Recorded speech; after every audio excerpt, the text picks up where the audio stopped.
Willkommen zurück, Sportsfreunde, bei Yu-Gi-Oh! Master Duel und machen natürlich direkt weiter hier mit dem Duell, das wir letzte Folge ganz knapp verloren haben, weil ich mich kurz verklickt hatte. Ja, kann passieren, ist nervig. Shit happens. So, da habe ich jetzt auf der Hand. Ich habe auch zweimal Dino. Also er darf. Erst jetzt haben wir nicht den Pendelbereich. Okay, ich kann den Pendelbereich bereits mal setzen, ob es sich lohnt, keine Ahnung. Ein Deck hinzu, ein paar Spielzug, falls dann hinzugefügt werden, füge einen der Karten. Klingt auch cool, aber erstmal aktivieren Blitzsturm. Ah, der schon wieder. Ja, ruf dein Dino-Nebelviech.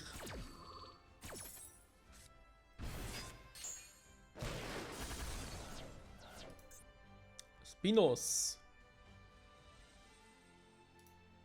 Das ist natürlich ein ziemlich starker Dino, das stimmt schon.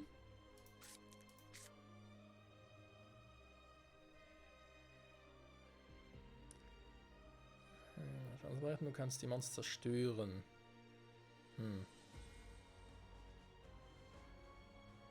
Diese Karte zerstören. Pendelbereich 3 und 6. Ja, müssen eigentlich die setzen.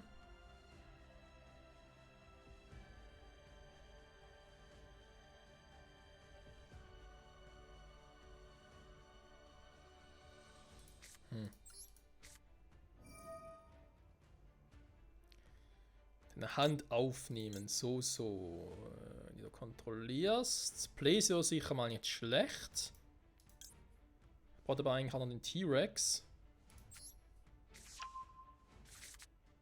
Und wenn ich ehrlich bin, ich kann nur einen aktiviert haben, okay, gut. Oder schlecht nach Sichtweise. Okay, warte mal, wenn ich jetzt den Pendelbereich lege, zum Beispiel mit dem Rex und Stegosaurus, also Stegosaurus muss er sowieso nehmen, da ging nicht anders. Die Frage ist, was setze ich rechts im Pendelbereich? Ankylos oder Rex?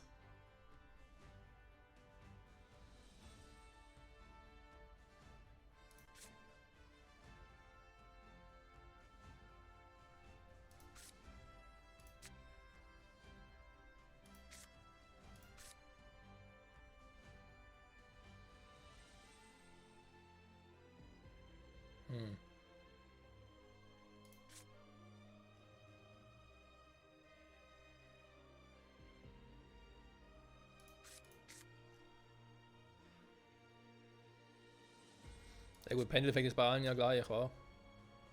Nee, fast.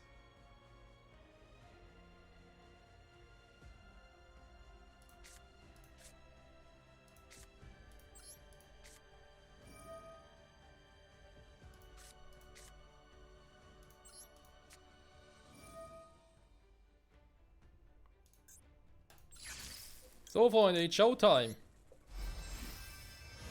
Jetzt wird gependelt.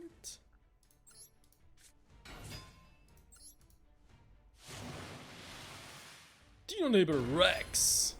Raptor. Nein, fast. Schon wird. Du kannst am extra Deck ein Pendelmonster im Deck offen hinzufügen. Kontrollierst, zerstörst und fügt dann ein offenes Pendelmonster im Deck hinzu. Man kann dann das Spiel verlassen. Man kann das Spielfeld verlassen, ziehe eine Karte, kannst du ein paar Spielzug aktivieren. Versuch's mal, komm.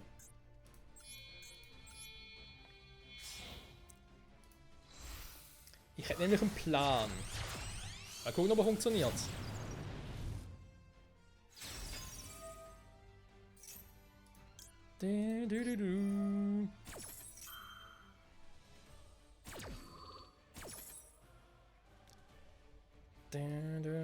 Aus deinem Deck. Welche will ich?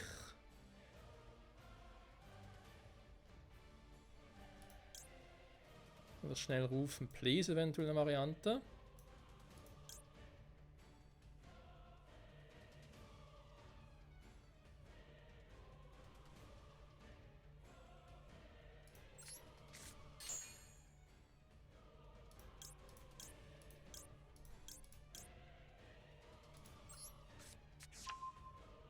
Wir gehen ja nicht, wa? So.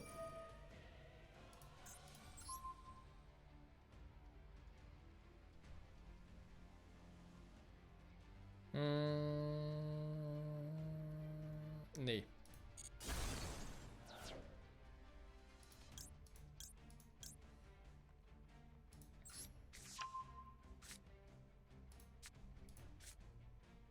Kann trotzdem nicht setzen, wa? Schade.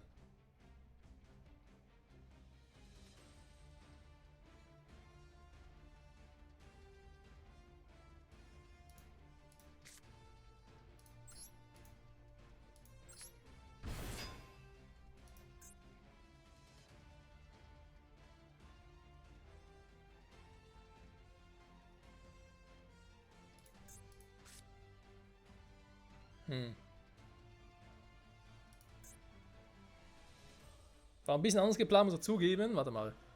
Steht hier noch. Du kannst ein anderes kontrollieren. Denken zu. Wenn er mehr kann, dann das Panel zu das Spielfeld verlassen. Ziehe eine Karte.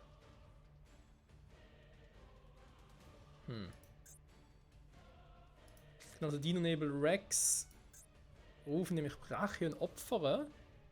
Kann nochmal eine Karte ziehen, zum gucken, ob noch irgendwas passieren würde. Alternativ kann ich natürlich auch einfach ihn hier opfern. Weil, ja klar, der Linkstufe 2 und so ist er nicht, aber bringt mir eigentlich viel im Kampf. Andererseits ja hier auch nicht wirklich.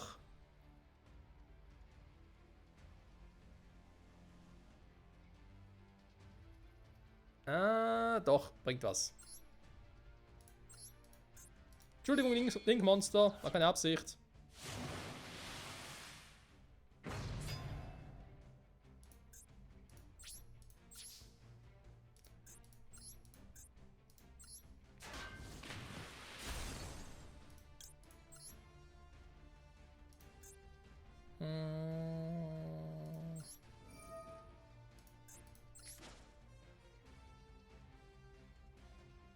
Handelsgehen in Stake Mission? Nee. Die hier. In Stake Mission. Was?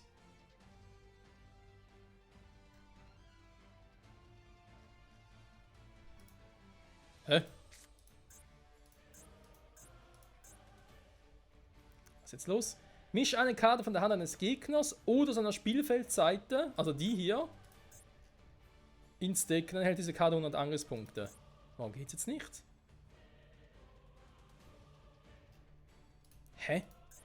Hat er irgendwas in dem Spielzug aktiviert, was bei mir irgendwie...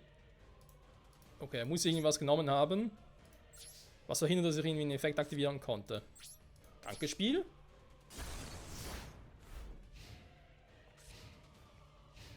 Oder bloß ein bisschen mehr Power haben.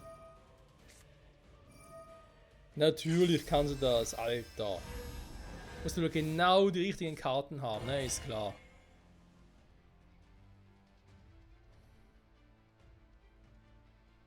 Nee, warum auch? Bringt mir nichts.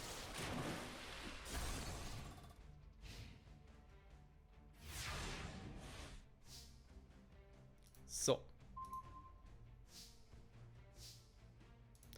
Spielen doch erstmal die Karte. Ching ching. Eine Hand aufnehmen möchtest. Jo, dann wird es mal Zeit, ihn ein bisschen zu schwächen. Dann machen wir hier eine schöne Pendelbeschwörung.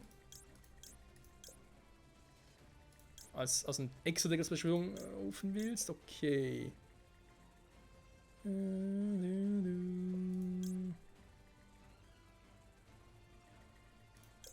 Ja, komm, muss ich fast einen Rex rufen. Pendelbeschwörung. Also schade, dass ich immer nur ein Monster aus dem Exodeck rufen kann, aber naja. Ist halt so.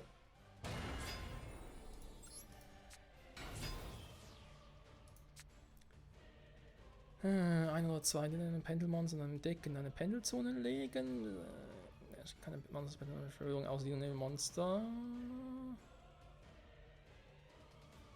So, auf einem Zauber. Du kannst einen Diener Nebelmonster gut anbieten, dann gerade wählen, geht die dann gehen kontrollieren, bis auf deine Hand zurück. Yo. Klingt doch auch cool. So.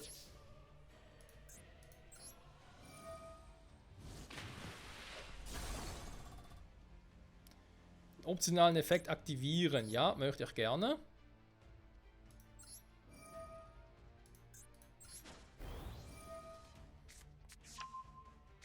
Oder möchte ich auch nicht, weil natürlich jetzt...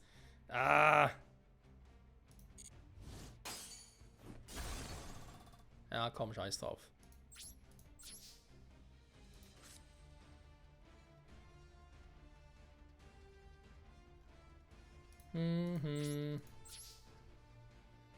Ja, man merkt, ich habe noch zu wenig mit dem Pendelmonstern selber gekämpft. Ich glaube auch das erste Spiel, wo ich jetzt irgendwie mit Pendelmonstern hantiere und deswegen meiner und einen oder anderen dummen, man kann wirklich sagen, einen recht dummen Fehler. Aber kommt noch. Die Fehler werden noch dümmer, keine Sorge. So.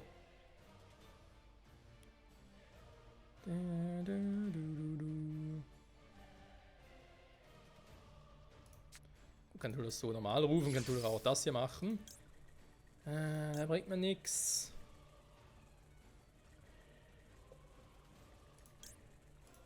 Ja, es muss wieder leider die Kombi sein.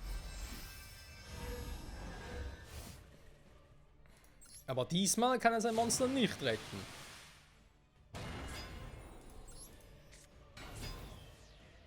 So, jetzt könnte ich zwar die Karte aktivieren.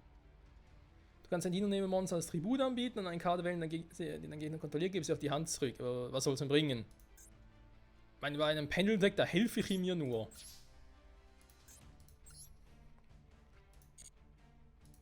Ja, ich weiß, Multiplikator, begrenzt entfernt, Multiplikator wollte ich schon sagen. Und Angriffspunkte zu erhöhen bzw. zu verdoppeln, mache ich aber ja später. Momentan gefällt es mir eigentlich so, wie es ist.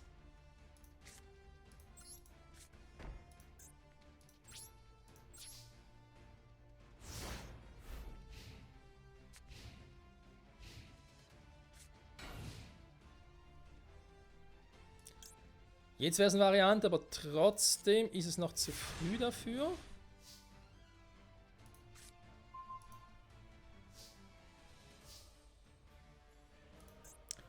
So eine weitere Pendelbeschwörung geht natürlich nicht. Die Nebelgeheul wäre auch zu früh, weil ich nicht genau weiß, was er da drunter verdeckt hat. Also begrenzte Entferner. Das könnte sich gleich aber lohnen. Kommt drauf an.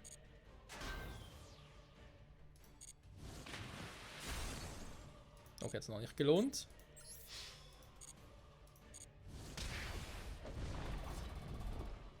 Aber der nächsten Zug. Das Problem ist, der Dino-Nebel Rex, der macht nur Schaden, also sprich direkten Schaden, wenn ein gegnerisches Monster im Verteidigungsmodus angreift. Wenn es beim zweiten Mal passiert, nicht beim ersten Mal, da ist der Witz an der Sache.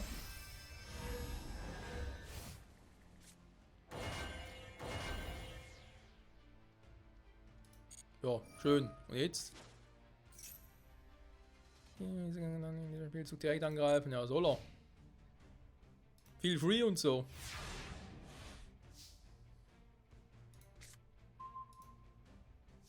Chat-Synchron, so.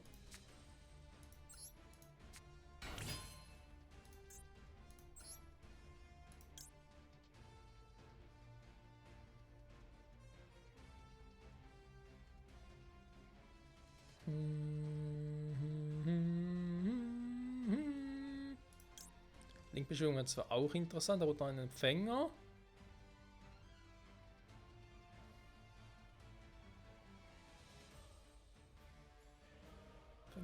Spezialbeschwörung, okay. Wären zwar generell gar nicht mal so doof, aber nee. Ich vernichte lieber seine Monster.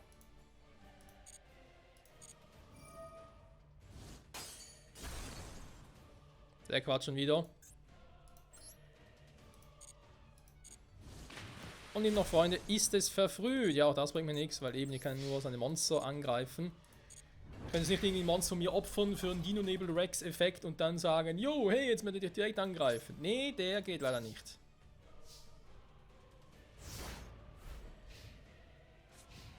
Wäre zwar cool, aber leider nee. Schon wieder. Ich habe auch ein Glück, ey. Schwing aus, Pendel! Zeichne den Boden zum Sieg! Was?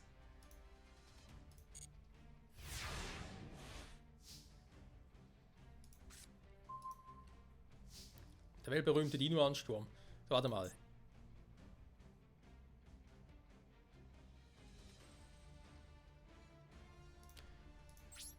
Jetzt machen wir es ein bisschen anders, Freunde.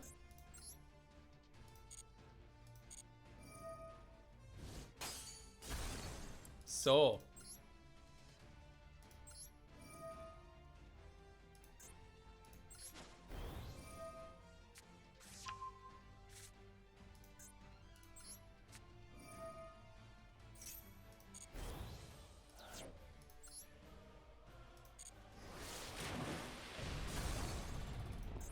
Das tat weh und das gibt ihm den Rest. Bye bye. Victory is our. Endlich mal.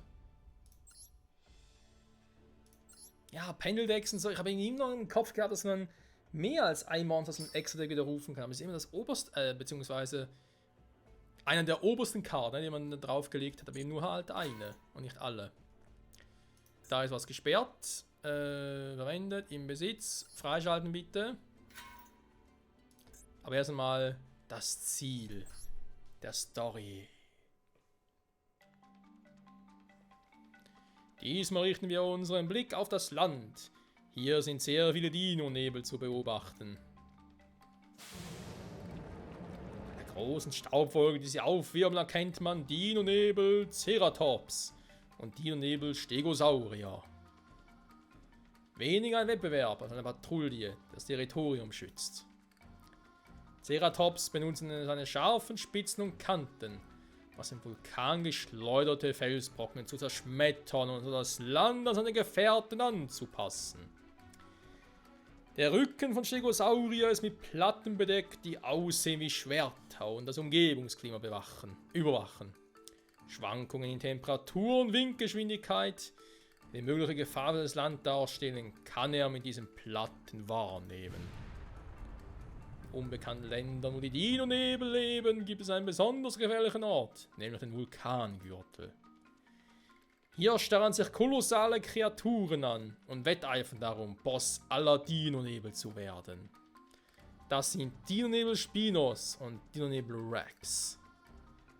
Beide wandeln die Energie ihrer Dampfmaschinen in Elektrizität um und ihre Kraft ist größer als die der anderen Dino-Nebel.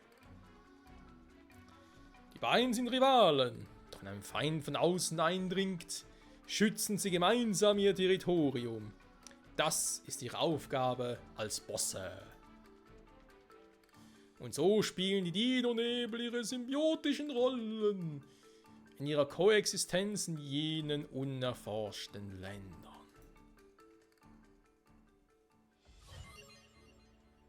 Schön. Richtig, richtig schön. Eine Wasserkugel. Yeah. Geht clear. Vorgeschrittene Krieger. Nee, noch nicht. Obwohl, die Folge ist langsam vorbei. Ich muss ein bisschen auf Vorrat aufnehmen, damit wir jetzt wirklich wieder regelmäßige Folgen haben. Master-Duel. Noch eine Toroption verfügbar. Was war sonst noch alles? Die anderen haben wir gar nicht angeguckt hier. Was?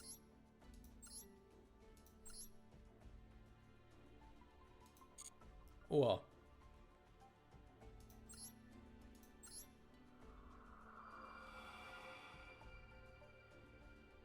Die kolossale mechanische Schneckenmuschel. Klingt ja eklig. Das erste, wo wir irgendwie mehrere haben, war interessant. Feierteiligen Phönix, oh ja, da freuen wir schon sehr darauf, aber schon mal erwähnt, war. Geschafft, ja, abgeschlossen, Duelltraining, ja, wir haben noch was. Ich habe eigentlich hier schon alles gemacht. Ah, ist das, wo du gesagt hast, uff, das dauert so lange, machen wir ein bisschen lieber ein anderes Mal.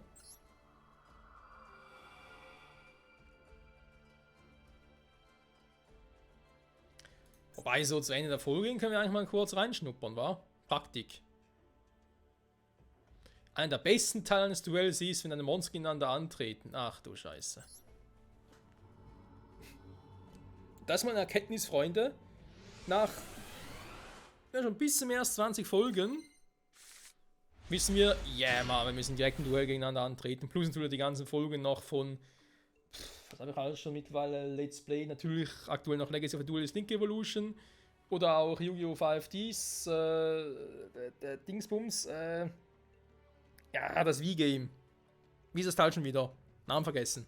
Yu-Gi-Oh! Online 3, was ja auch damals also vor allem privat, intensiv gesuchtet habe. Der zweite Teil sogar noch ein bisschen mehr, aber egal. Schwamm drüber, ist lange her. Was spielt denn der? Oh.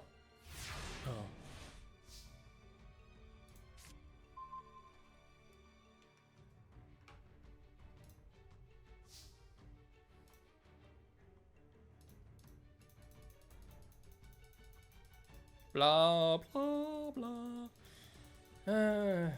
Ja, aber wir müssen nur das 100% durchführen, deswegen ist schon wichtig, dass das hier irgendwie noch präsentieren. Wir zumindest einmal durchmachen.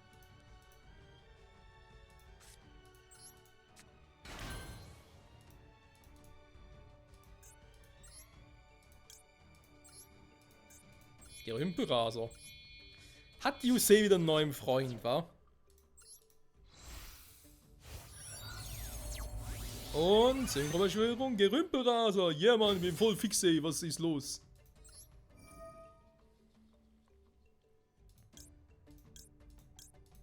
Also.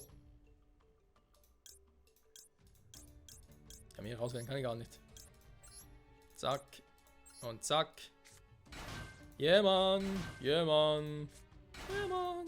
Yeah, Mann. Ein cooler Effekt. Ein Gerümpelraser zu aktivieren. Okay. Bin gespannt.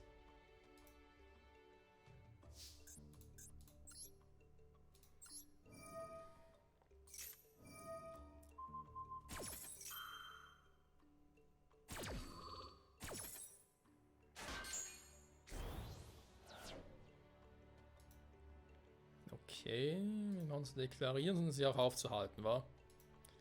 Bin in die Battle-Phase. Ah ja. Du willst also, dass ich verliere, wa? Der führt mir natürlich direkt zum Verlust. Das war natürlich klar. So, was soll ich jetzt hier spezial beschwören?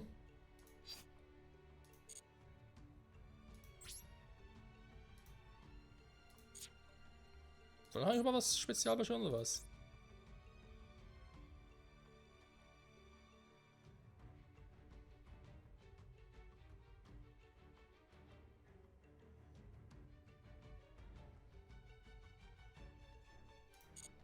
Naja, das sind ja alles Empfänger. Das so viel kann ich gar nicht zerstören. Hm.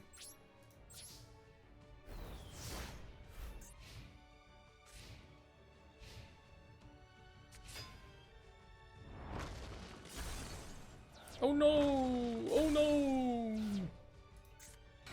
Geht ja alles in die Brüche.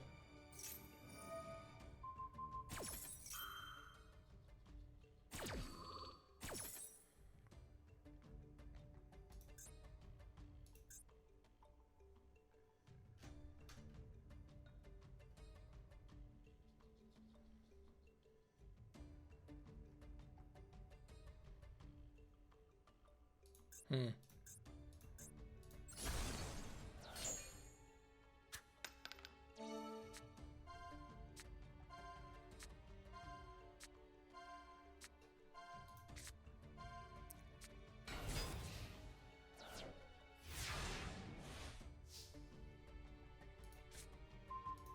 Stimmen. Welche Variante? Dann eher so eine Effekte. Ja, wo mache ich nicht? Komm. Synchronentdecker. So, machen wir natürlich einen gerümpelten Synchronisierer. Sonst bringt das alles nichts. So einen Friedhof, dann kann man spielen. Tun das Deck schön aus.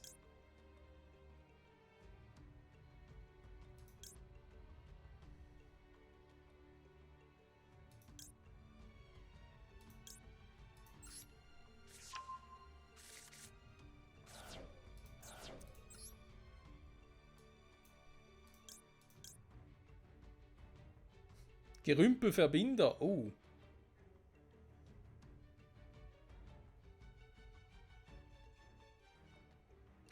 Schön Synchronbeschwörung befehlen dafür nur Material, das das diese Karte zeigt.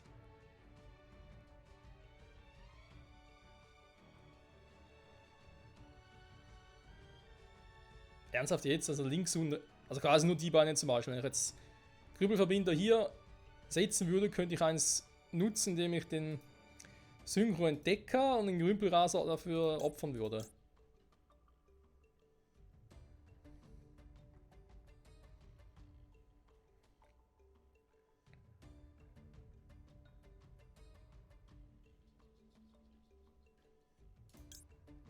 Ich kann aber sonst durch seinen Effekt auch den Gerümpelzerstörer rufen. Ja, Stufe 8.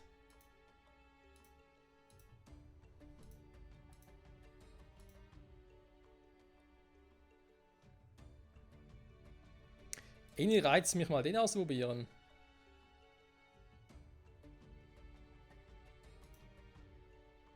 Wobei, ich merke gerade, das wird ein bisschen schwierig. Ah, wobei, doch, geht ja. Wir können zum Beispiel Monosynchro nutzen. Und vielleicht Gerümpelsynchro oder Synchro-Entdecker.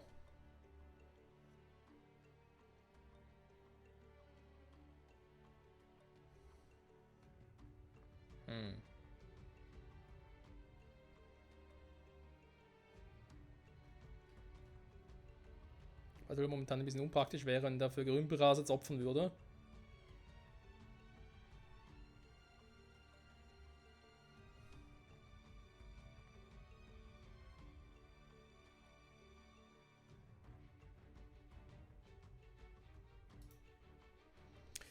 Ja, aber angreifen muss er trotzdem mal. Haben wir sonst noch einen Gerümpelraser? Ne, ein Schnellsynchron.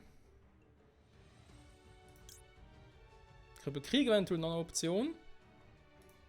Dafür hätte ich auch schon etwas. Mit Gerümpel synchronisieren und entdecken. Warte mal, er hat doch noch hier Schrottfaust.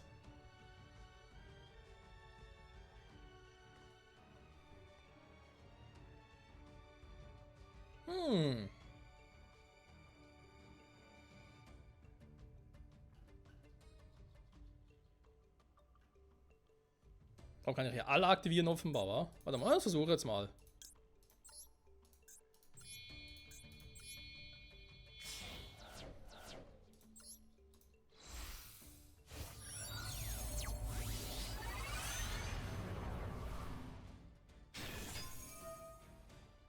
Da dauert das verdammte Duell praktisch oder viel zu lange. Wollte eigentlich die Folge ein bisschen früher beenden.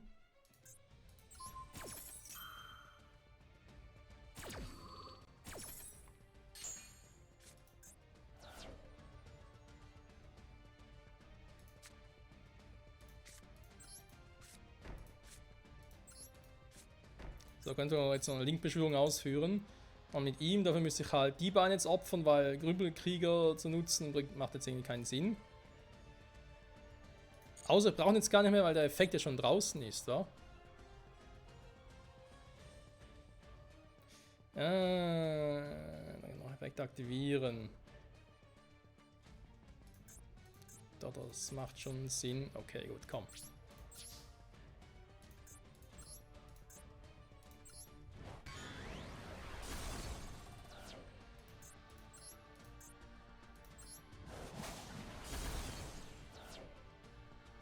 Hä? Was war jetzt mit seinem Spezialeffekt los?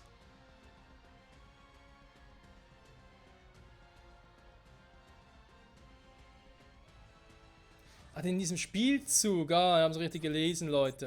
Es geht nur in diesem Spielzug. Ja, super. Ja, gut, natürlich habe ich jetzt ein Monster auch gekillt. Trotzdem doof. Genauso gut das Vieh angreifen können.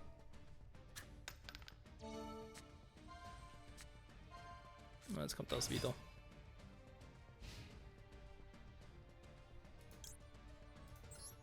Ja, komm, lass mal stecken.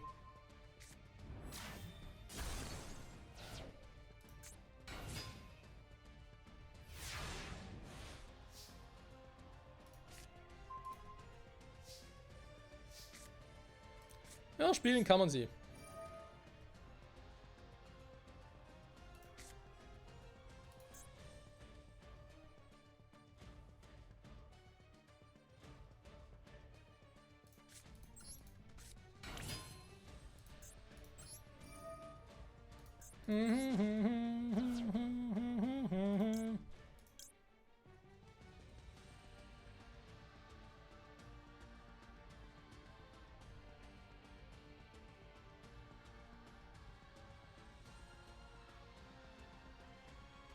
Synchro-Träger, also dann eine Option gewesen. Naja, scheiß drauf, komm. So, ja, jetzt natürlich wieder Linkbeschwörung. Außer natürlich auch Gerümpelzerstörer. Nur, ja gut, ich meine, den jetzt rufen. Kann ich einzelne Viecher zerstören. Direkt halt.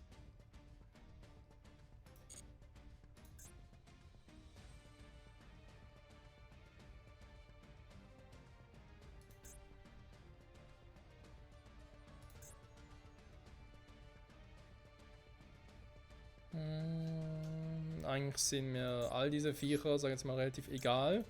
Aber nur weil es Spaß macht, rufen wir ihn trotzdem, den Gerümpelzerstörer. Vielleicht besser in den Shop gegangen, war noch ein paar Karten kaufen, das wäre glaube ich jetzt effizienter gewesen. Naja, egal.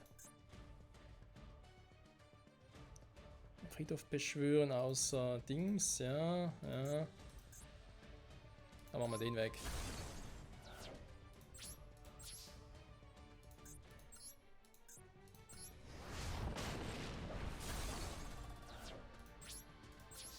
Das macht dir auch Spaß, Freunde. Ja gut, dauert die Folge doch ein bisschen länger. Ist doch scheißegal, weil eben irgendwann müssen wir diese Duelle sowieso machen. Die Eisenschrott-Statue. So sieht sie aus. Ob man also einen im Angriffsmodus beschwören will, verstehe ich jetzt nicht ganz. Außer natürlich Erwilderung nicht verlieren. Dann hat sich noch eine Karte verdeckt.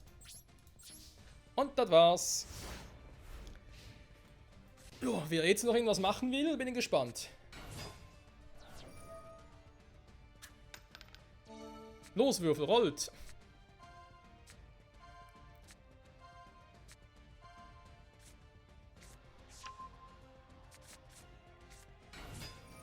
Faszinierend.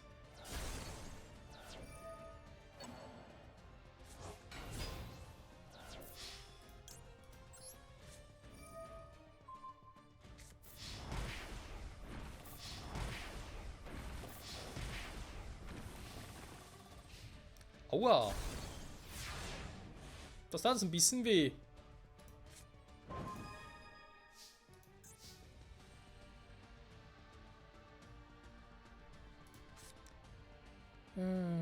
Törichtes Begräbnis. Okay, was bringt die Karte? In dem Deck meine ich vor allem.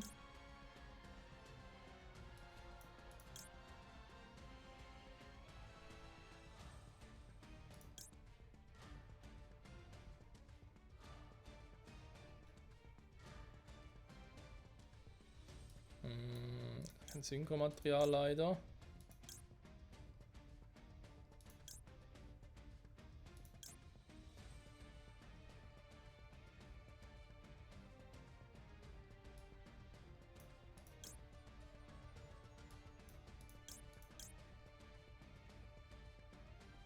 Hä? Was soll man da jetzt rufen? Falls diese Karte als Synchromaterial auf den Friedhof gelegt wird, stimmt ja nicht. Den Friedhof legen. Was bringt mir die Karte Tür des Begräbnisses in diesem Deck? Ach, komm, scheiß drauf, irgendwas ablegen. Ja, ich kann eh nichts machen, ich habe sonst keinen Effekt und so, also ganz ehrlich. Keine Ahnung, was das sollte, diese Duellpraxis irgendwie.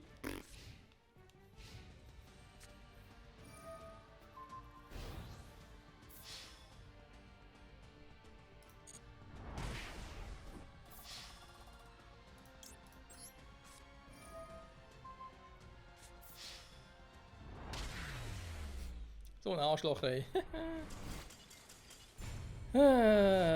Defeat, das hat sich gelohnt, das Duell hier zu machen. Okay, Duellstrategie lassen wir mal noch außen vor. So, Freunde, nächster Part ist die Frage, ne, die dann eben nicht nochmal Digitalkäfer, weil die zu machen, ganz ehrlich, irgendwie auf Käfer habe ich irgendwie gar keinen Bock. Ich weiß nicht, Weevil Underwood. Bin schon mehr auf der Rex Raptor Schiene. Schneckenmuschel und Pendelbeschwörungen. Legende Sternkrieger.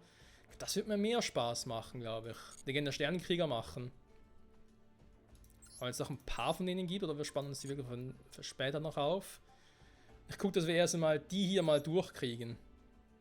Also mal gucken, welche sind noch irgendwie offen, wo haben wir noch irgendwie ein Duell offen und so. Ja, wir gucken mal, wa? In diesem Sinne, danke fürs Zusehen und bis zum nächsten Mal zurück bei Yu-Gi-Oh! Master Duel. Bye, bye.